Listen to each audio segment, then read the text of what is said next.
हमारे चैनल से जुड़े रहने के लिए YouTube पर इस चैनल को सब्सक्राइब करें। इतना अच्छा आप तमामी हजरात को नवाजा कि वाकई में ऐसा लगा कि इस वक्त एक रूहानियत का माहौल तैयार हो गया है। हजरात, वक्त बहुत कम है और हमारे दिगर उलमाए किराम बैठे हुए हैं और मुझे आप हजरात को मालूम है कि इत्तफाक से जफर अकील साहब की भी तबीयत खराब चल रही है और हमारा मामला तो आप जान ही रहे हैं। इंशाअल्लाह एक हफ्ता के अंदर फिर मैं उसी रंग में आने की कोशिश करूंगा। दुआ फरमाइए। इस वक्त सब लोग यही देख रहे हैं कि तबीब साहब बिला ताखीर आप कुछ बोलिए चाहे मत बोलिए, लेकिन बराए करम मुबारक हुसैन मुबारक के नाम का ऐलान कर दीजिए। क्या ये बात सही है ना?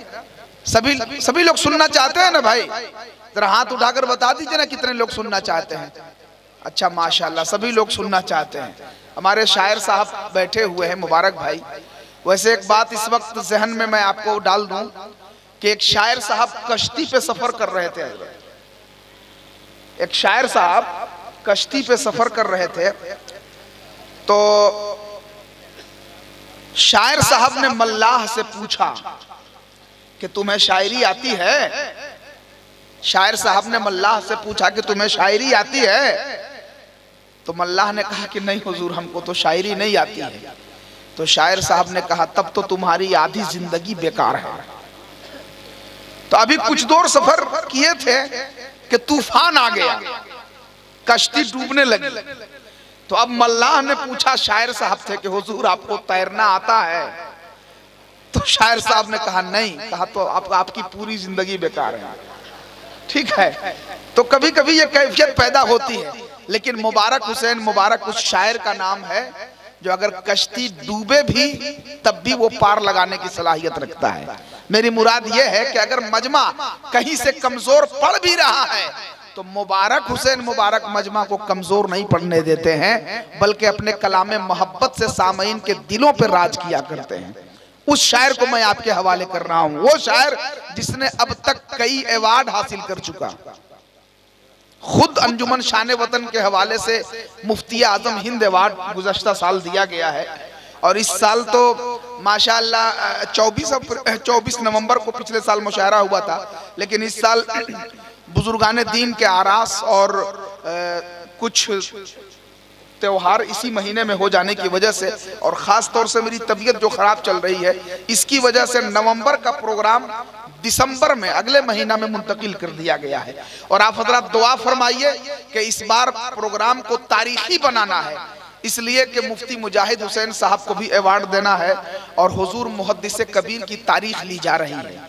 अगर मुहद्दिस कबीर साहब किबला की तारीख मिल गई तो बस ये समझिए कि वो मुशायरा तारीखी मुशायरा हो जाएगा। फिर चूंकि 8 शुराए किराम और मुहद्दिस कबीर साहब किबला की गुफ्तगू हुजूर मुफ्ती मुजाहिद हुसैन साहब किबला का अवार्ड वाला जो प्रोग्राम है ये सब देखने को मिलेगा इंशाअल्लाह। अभी खाका तैयार हो रहा है, बस दुआ फरमाइए। इस बार तो हमारे जफर अकील साहब का ही नंबर है। अवार्ड के लिए हजरत का इंतखाब हो गया है, और भी नाम आएंगे लेकिन हजरत का नाम फाइनल हो चुका है, इसलिए पेशगी मुबारकबादी आप लोग दे सकते हैं। जी जी जी, वो तो तय है, दावत नहीं रहेगी तो फिर अवार्ड का क्या मतलब हुआ। हर हाल में यहाँ जो मामला ये नहीं है कि कौन अच्छा पढ़ा कौन क्या, उससे मतलब नहीं है। एक एक करके इंशाअल्लाह हिंदुस्तान के लगभग सभी शोराए किराम को ये सादत नसीब होगी और हम लोग इसी कोशिश में लगे हुए हैं।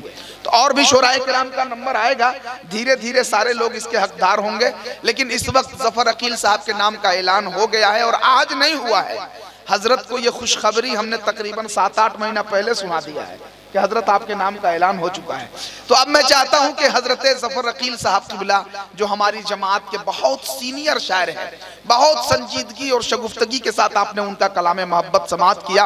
अब उनके बाद इस वक्त पूरे मुल्क में झारखंड की नुमाइंदगी करने वाला शायर शेर व अदब के हवाले से हजरत अलहाज मुबारक हुसैन मुबारक साहब किबला जो अगर पढ़ने पे आ जाए तो मैं समझता हूं कि हिंदुस्तान का कोई ऐसा शहर नहीं है जहां से मुबारक हुसैन मुबारक साहब की तारीख लेने के लिए लोग बेचैन न रहते हों। लेकिन ये इनकी मोहब्बत है, ये इनकी मोहब्बत है और मकसूद भाई की खुशनसीबी है और अहले बाला झखड़ा की सादतमंदी है कि आज मुबारक हुसैन मुबारक साहब और हजरत जफर अकील साहब जिस आसानी के साथ आपको मयस्सर आ गए हैं, कसम खुदा की ये आपके लिए मुकद्दर की बात है। संभाल लो हजरत मुबारक हुसैन मुबारक का कलाम। सभी लोग हाथों को फजाओं में लहरा लो मुसलमानों। लगे कि वाकई में बाला झगड़ा की सरजमीन पे मुबारक हुसैन मुबारक का इस्तकबाल हो रहा है। मैं माजरत के साथ अपने उलमा से भी एक बार गुजारिश करूंगा कि अपने मेहमान का इस्तकबाल जरा हाथों को बुलंद करके अगर कर लें तो बहुत अच्छा होगा। नारे तकबीर, नारे रिसालत, सरकारे आला हजरत कॉन्फ्रेंस, मसलके आला हजरत शायर इस्लाम हजरत अलहाज मुबारक हुसैन मुबारक, नारे तकबीर, नारे रिसालत। अब यहीं से मैं हजरत को बुला रहा हूं कि मेरे सरकार की महकी हुई बातें लिख दो, शहरे तैयबा की चमकती हुई रातें लिख दो। चांदनी बिखरे तो फिर नात सुनाती बिखरे, चांद के चेहरे पे सरकार की नातें लिख दो।